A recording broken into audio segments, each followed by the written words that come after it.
Hello बच्चों। तो आज हम कर रहे हैं एंजाइम्स और उनके फंक्शन के बारे में। सबसे पहले बात करें हम डाइजेस्टिव एंजाइम्स के बारे में।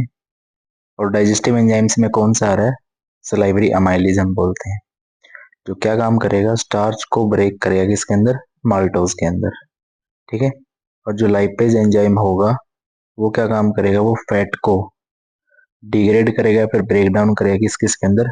फैटी एसिड और ग्लिसरॉल के अंदर। उसके बाद हम पेप्सिन की बात कर रहे हैं। पेप्सिन का फंक्शन होता है प्रोटीन को डाइजेस्ट करना, लेकिन करेगा कहाँ पे? स्टमक के अंदर। ट्रिप्सिन की अगर बात करें, ट्रिप्सिन का काम भी प्रोटीन को डाइजेस्ट करना होता है, लेकिन ये करेगा कहाँ पे? स्मॉल इंटेस्टाइन में। जो लैक्टेज होगा वो क्या करेगा? लैक्टेज को, डाइसेक्राइड है, इसको डिग्रेड करेगा ग्लूकोज प्लस लैक्टोज में। जो माल्टेज एंजाइम होगा वो माल्टोज को किसमें डिग्रेड करेगा, किसमें ब्रेक डाउन करेगा? ग्लूकोज और ग्लूकोज के अंदर। यहाँ पे सुक्रोज लिख लेना। जो सुक्रेज एंजाइम होगा सुक्रोज को ग्लूकोज प्लस फ्रक्टोज में ब्रेक डाउन करेगा। ठीक है। ये कुछ इंपॉर्टेंट एंजाइम्स हैं जो हमें याद रखने हैं नीट के पॉइंट ऑफ व्यू से भी। तो आगे चलते हैं हम। उसके बाद अब कुछ पढ़ते हैं हम डीएनए या फिर जेनेटिक एंजाइम्स, जो बेसिकली तुम्हारे जेनेटिक्स में काम आएंगे। ठीक है। तो सबसे पहला है अपना डीएनए पॉलीमरेज। जो डीएनए पॉलीमरेज है वो क्या काम करेगा? DNA replication. जो हम पढ़ेंगे वो कौन सा है? DNA dependent DNA polymerase. दूसरा आ रहा अपना आरएनए पॉलीमरेज, यानी कि डीएनए डिपेंडेंट आरएनए पॉलीमरेज। ये आरएनए सिंथेसाइज करेगा, यानी कि ट्रांसक्रिप्शन में जाएगा, ये रेप्लिकेशन में। जो लाइगेज एंजाइम होगा वो क्या काम करेगा? जो डीएनए फ्रेगमेंट्स होंगे, ठीक है, ओकाजाकी फ्रेगमेंट्स जो होते हैं, तो उनको ज्वाइन करने का काम करता है। बेसिकली हम इसको बायोटेक्नोलॉजी में पढ़ेंगे। ठीक है। और हम इसको जेनेटिक्स में पढ़ते हैं। जो हेलिकेज एंजाइम होगा वो क्या करेगा? वो डीएनए स्ट्रैंड को अनवाइंड करेगा। ठीक है। मतलब अनवाइंड का मतलब क्या है? जो वाइंडिंग होती है उसको अलग अलग करने का काम करता है हेलिकेज एंजाइम। जो आइसोमेरेज होगा, देखो इसको तो वैसे तो जेनेटिक्स में ही पढ़ते हैं, लेकिन जो इसका इम्पोर्टेंट रोल है वो जाता है अपना बायोमोलिक्यूल्स में।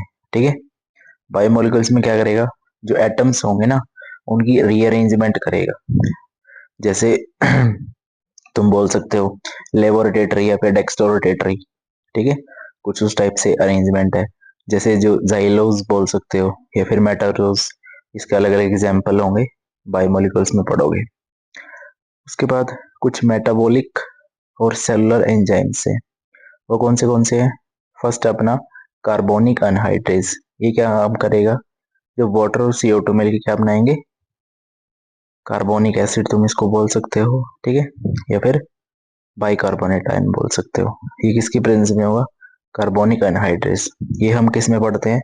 ब्रीदिंग एंड रेस्पिरेशन वाले चैप्टर के अंदर। ठीक है।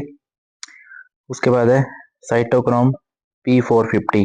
ये क्या काम करेगा? ये ड्रग मेटाबॉलिज्म का काम करता है। कहाँ पे? लीवर के अंदर।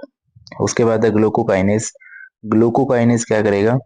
ग्लूकोज को ट्रैप करेगा किसकी फॉर्म में? फॉस्फोपाइरेलेट की फॉर्म में। ठीक है। तो ये एंजाइम्स हैं जो हमें याद रखने हैं, इंपॉर्टेंट एंजाइम्स है। और एंजाइम्स बेस क्वेश्चन 100% आता ही आता है नीट के अंदर। ठीक है। उसके बाद है फोर्थ वाला सोडियम पोटेशियम एटीपेज तुम बोल सकते हो। इसमें कौन सा होगा? ये कब काम करेगा तुम्हारा? सोडियम और पोटेशियम पंप में हम पढ़ते हैं कि कैसे सोडियम जो बाहर जा रहे हैं पोटेशियम अंदर आ रहे हैं उस टाइम पे। अब कुछ आते हैं अदर एंजाइम्स जो हमें याद रखने हैं। उसमें फर्स्ट है एसिटाइल कोलिनेज। ठीक है। कोलिनेज या फिर बोल सकते हो एसिटाइल कोलिनस टीरेज। ये क्या करेगा? जो एसिटाइल कोलाइन एक न्यूरोट्रांसमीटर उसको ब्रेक डाउन करने का काम करता है। थ्रोम्बिन की बात करें, थ्रोम्बिन क्या करेगा? फाइब्रिनोजन को फाइब्रिन में कन्वर्ट करेगा। ये हम कहाँ पे पढ़ते हैं? ब्लड कोगुलेशन के अंदर। ठीक है। ब्लड कोगुलेशन में जो फाइब्रिन थ्रेड लाइक स्ट्रक्चर जो सबसे लास्ट में बनता है, ठीक है, जो ब्राउन सा होता है। उसके बाद रेनिन। रेनिन क्या काम करेगा? ये एंजियोटेंसिनोजन को एंजियोटेंसिनोजन 1 में कन्वर्ट करेगा। ये चीज भी याद रखनी है। ठीक है। कई बार डिफरेंस भी पूछते हैं कि what is the difference between renin and renin. ठीक है। इन दोनों में डिफरेंस भी हमें पता होना चाहिए। ये वाला है जो एंजाइम है ये काम करता है, ठीक है। उसके बाद है सेक्रेटिन। सेक्रेटिन क्या काम करेगा, जो बाइकार्बोनेट सेक्रेशन होगा ना उसको बढ़ाने का काम करता है, यानी कि उसको इंक्रीज करने का काम करता है। तो ये कुछ इंपॉर्टेंट एंजाइम्स थे हमारे जिनसे क्वेश्चंस आने के चांसेस रहते हैं और जो हमारे लिए इम्पोर्टेंट भी थे, ठीक है। ऐसे नेक्स्ट वीडियो में हम मिलते हैं।